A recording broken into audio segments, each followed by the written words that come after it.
अस्सलामुअलैकुम। मेरा नाम है मोहम्मद शादाब और आज मैं इस वीडियो में जो तरीका लेकर हाजिर हुआ हूँ वो उतार का तरीका है। इससे पहले मैंने 3 वीडियो बनाई थी, ताबीज़ से जादू किस तरह से किया जाता है और उसकी क्या अलामत होती है, और पुतला बनाकर जादू किस तरह से किया जाता है और उसकी क्या अलामत होती है, और जानवर की हड्डी या उसके गोश्त या उसके खून से किस तरह से जादू किया जाता है और उसकी क्या अलामत होती है। अगर आपके पास कोई ऐसा मरीज है जिसके ऊपर पुतला बनाकर जादू किया हुआ है, या उसके ऊपर जानवर के खून से या जानवर की हड्डी से कोई जादू किया हुआ है, या तावीज के जरिए से कोई जादू किया हुआ है, तो वो शख्स किस तरह से उस मरीज का इलाज करेंगे और किस तरह से उसका इलाज मुकम्मल होगा। अक्सर ऐसा होता है कि इस तरह का जो मरीज होता है वक्ती तौर पर उसको फायदा होता है और कुछ वक्त बाद उसको दोबारा से परेशानी होने लगती है। इसकी वजह यह है कि मुकम्मल तरीके से उसका इलाज ना होना, और दूसरी वजह इलाज को मुकम्मल ना करना। बाज मर्तबा मरीज भी खुद इस तरह से करता है कि जब उसको आराम मिल जाता है तो वो इलाज को मुकम्मल नहीं करता। मुकम्मल इलाज ना करने की वजह से भी जादू दोबारा से लौट जाता है या उसको वही परेशानी दोबारा से होने लगती है। अगर मरीज मुकम्मल इलाज नहीं करता तो उसको वही परेशानी होने लगेगी, और यह भी हो सकता है कि पहले से ज्यादा परेशानी होने लगे। तो आप इलाज को मुकम्मल करें, और जिस तरह से उतार का तरीका मैं बताऊंगा इस तरह से अगर आप उतार करेंगे, या कोई शख्स जादू में मुब्तला है और वो खुद अपना इलाज करना चाहता है तो इस तरीके से अपना इलाज कर सकता है। इसके लिए आपको चंद चीजों की जरूरत पड़ेगी, जैसा कि यहाँ लिखा हुआ है: कलेजी, काफूर, लौंग, जायफल, सुई, नींबू, सफेद कपड़ा। ये 7 चीजें हैं। इन 7 चीजों की आपको जरूरत पड़ेगी। जैसे कलेजी लिखा हुआ है, मुर्गे की अगर आप कलेजी इस्तेमाल करेंगे तो वो आप 250 ग्राम लेंगे, और अगर बकरे की कलेजी का आप इस्तेमाल करेंगे तो आपने वो 500 ग्राम लेना है। कलेजी आप कोई सी भी ले सकते हैं, मुर्गे की भी ले सकते हैं और बकरे की कलेजी भी ले सकते हैं। जब आपके पास ये चीज होगी तभी आप जादू का मुकम्मल उतार कर सकते हैं।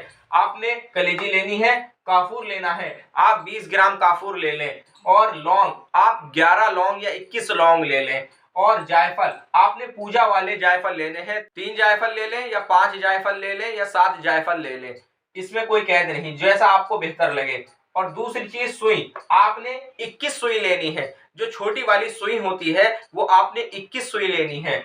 और आपने नींबू लेने हैं, 7 आपने नींबू लेने हैं, और एक सफेद कपड़ा लेना है। कम से कम 1 मीटर सफेद कपड़ा होना चाहिए। अब आप किस तरह से इसको इस्तेमाल करेंगे, किस तरह से आप इस सामान को तैयार करेंगे, ये समझने की बात है। जो आपके पास कलेजी है, 500 ग्राम जो कलेजी है, आप उसके या तो 11 टुकड़े कर लें या 21 टुकड़े कर लें। बेहतर है कि आप 11 टुकड़े कर लें। अगर 21 कर लें तो भी कोई मसला नहीं है। 21 टुकड़े कर लें या 11 टुकड़े कर लें, और हर टुकड़े के ऊपर ये जो आयत लिखी हुई है, वो इस कतलतुम नफ्सन फद्दारातुम फीहा वल्लाहु मुखरिजुम मा कुंतुम तक्तुमून, एक बार ये आयत पढ़कर और उस टुकड़े पर दम करके रख लें। इसी तरह से अगर आपने 11 टुकड़े किए हैं तो 11 मरतबा ये आयत पढ़ी जाएगी। अगर आपने 21 टुकड़े किए हैं तो 21 मरतबा ये आयत पढ़ी जाएगी। और जो आपने काफूर लिया है उस काफूर के ऊपर ये 11 मरतबा पढ़ें और उस पर दम कर दें। और दूसरी चीज, जो आपने लौंग ली है, एक लौंग के ऊपर 3 मरतबा ये आयत पढ़नी है। वो आपने 7 लौंग ली है या 11 लौंग ली है वो आपको पता है। इसी तरह से आपने एक लौंग के ऊपर 3 मरतबा ये आयत पढ़नी है। जायफल आपने 3 लिए हैं, आपने 3 जायफल लिए हैं या 5 लिए हैं या 7 लिए हैं, एक जायफल के ऊपर 3 मरतबा ये आयत पढ़नी है। दूसरी चीज सुई, ये आपने 21 सुई लेनी है। हर सुई के ऊपर 1 मरतबा ये आयत पढ़ी जाएगी। हर सुई के ऊपर 1 मरतबा ये आयत पढ़ी जाएगी। और नींबू, एक नींबू के ऊपर आपने 7 नींबू लेने हैं और एक नींबू के ऊपर आपने 3 मरतबा ये आयत पढ़नी है।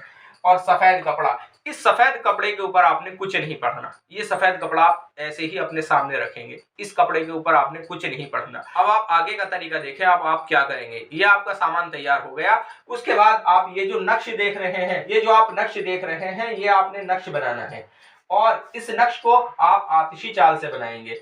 यहाँ लिखा हुआ है 34,233। जिस तरह से 15 का नक्श भरा जाता है उसी चाल से ये नक्श भरना है। ऊपर आपने 786 लिखना है, 9 खानों का बॉक्स बनाना है। उसके बाद आपने ये नक्श भरना शुरू करना है। 34,233, 34,234, 34,235, 34,236, 34,237, 34,238, 34,239, 34,240, 34,241, और नक्श बनाने के बाद आपने यहाँ ये आयत लिखनी है, वइस कतलतुम नफ्सन फद्दारअतुम फीहा वल्लाहु मुखरिजुम मा कुंतुम तक्तुमून। और जिसका आप इलाज कर रहे हैं उसका नाम आपने यहाँ लिख देंगे, फला बिन फला, ये आपने लिखना है। इस तरह से आप ये 3 नक्शे तैयार करेंगे। 3 नक्शा जब आप ये तैयार कर लेंगे, एक नक्श तो आप इस सामान के साथ रखेंगे, ये सारा सामान आप सफेद कपड़ा बिछाकर उस कपड़े के ऊपर रख दें, ये एक नक्श उस कपड़े के ऊपर रख दें, और जो 2 नक्श हैं एक उसके आप दाएं हाथ में दे दें और एक बाएं हाथ में दे दें। इस तरह से आप ये नक्श उसके हाथ में दे दें। और जब आप ये काम कर रहे हो तो आपको लाजमी पता होना चाहिए कि उसने कोई तावीज ना पहन रखा हो या कोई तावीज अपने हाथ में ना बांध रखा हो, किसी भी तरह का कोई तावीज उसके पास मौजूद नहीं होना चाहिए। और जब आप ये काम कर रहे हो तो आपके पास एक फौलादी छुरी होना जरूरी है, जिसके ऊपर आपने 7 मरतबा आयतल कुर्सी पढ़कर दम कर कर अपने पास रखना है। उसका आपको इस्तेमाल नहीं करना, लेकिन आपने उसको अपने पास रखना है। आप उस छुरी को अपने पास रखें, फौलादी छुरी हो, आप उसके ऊपर 7 मरतबा आयतल कुर्सी पढ़कर दम कर दें और वो अपने पास रखें। अब आपने क्या करना है कि आपने ये सारा सामान उस सफेद कपड़े पर रख लिया, मरीज के दोनों हाथों में एक एक नक्श दे दिया। अब आपने ये जो आयत है, इसी आयत को 21 मरतबा पढ़कर उस मरीज के ऊपर दम करना है। फिर दोबारा से 21 मरतबा पढ़कर उस मरीज के ऊपर दम करना है। फिर दोबारा से 21 मरतबा पढ़कर उस मरीज के ऊपर दम करना है। और जब ये कैफियत रहती है कि जब कोई आमिल या कोई शख्स इस तरह से उतार करता है, तो जिसका उतार कर रहा है बाज मरतबा उसके सामने ये कैफियत आती है कि उसको उल्टी होना शुरू हो जाती है या वो पूरी तरह से कांपने लगता है।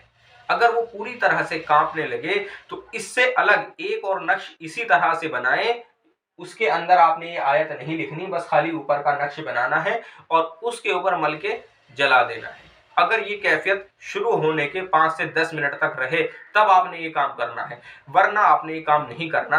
आप इसी तरह से देखते रहें। अगर उसको कोई भी कैफियत ना हो, उल्टी भी आना ना हो, सर में दर्द भी ना हो, किसी भी तरह की कोई अलामत उसके साथ में ना हो, तो आप उसके दोनों नक्श जब आप 3 मरतबा ये कर ले, 21 मरतबा दम करने के बाद आप उसके हाथों में से दोनों नक्श ले और उस सामान के साथ में रख दें, उस सामान के साथ में उन नक्श को रख दें और ये कपड़ा उठाकर उसके उल्टे तरफ से इसको घुमाना शुरू कर दें। और जब आप घुमाएं तो ये आयत पढ़ते रहें, यानी कि जब आप एक बार घुमाएंगे तो ये आयत एक बार पढ़कर उस पर दम कर देंगे, उस सामान के ऊपर दम कर देंगे।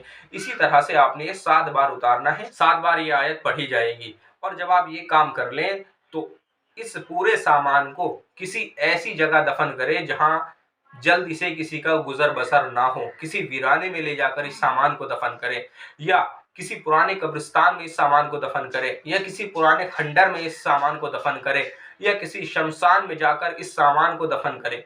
और आगे के लिए आपने क्या करना है, 21 नक्श आपने ये बनाने हैं। आपने मरीज का नाम और मरीज की माँ का नाम नहीं लिखना। अगर आप लिख दें तो भी कोई मसला नहीं है और ना लिखें तब भी कोई मसला नहीं है। आपने ये इसी तरह से ये नक्श बनाना है, ये आयत लिखनी है। अर्के गुलाब और जाफरान से आप ये लिखेंगे। आप 21 नक्श बनाकर उसको पीने के लिए दे दें। वो मरीज रोजाना असर के बाद एक नक्श पीता रहे, रोजाना एक नक्श पीता रहे, तो इंशाअल्लाह 21 दिन में उसको मुकम्मल तौर पर शिफा मिलेगी।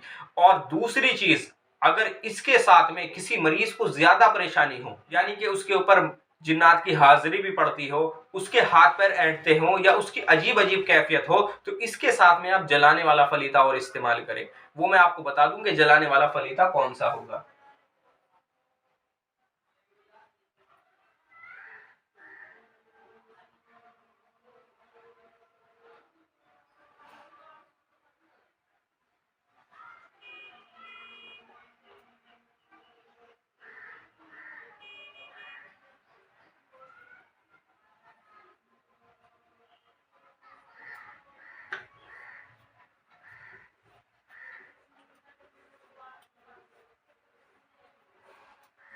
आपने 15 का नक्श बनाना है।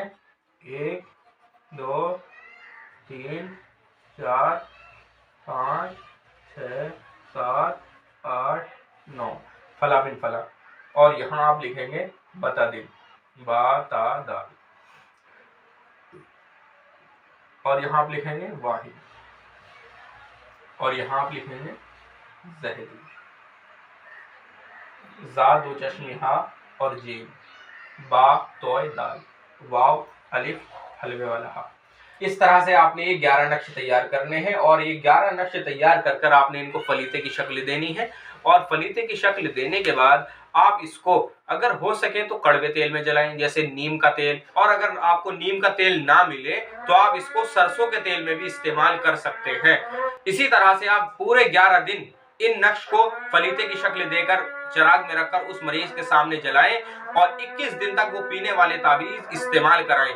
21 दिन के बाद आप पीने के ताबीज और बनाकर दे दे, बाकी के 21, यानी कि पूरे 42 दिन आपने इस तरह से इलाज करना है। इन 42 दिन के अंदर अंदर जादू से मुकम्मल तौर पर शिफा मिल जाएगी। अगर आपका इसके ताल्लुक से कोई सवाल है तो आप मेरे व्हाट्सएप पर मुझसे राब्ता करें, या अमलियात के ताल्लुक से आपका कोई और मसला है या किसी भी मसले के बारे में अगर आप मुझसे मालूम करना चाहते हैं तो मेरे व्हाट्सएप नंबर पर मुझसे राब्ता करें या मुझे कमेंट करें। अस्सलाम वालेकुम।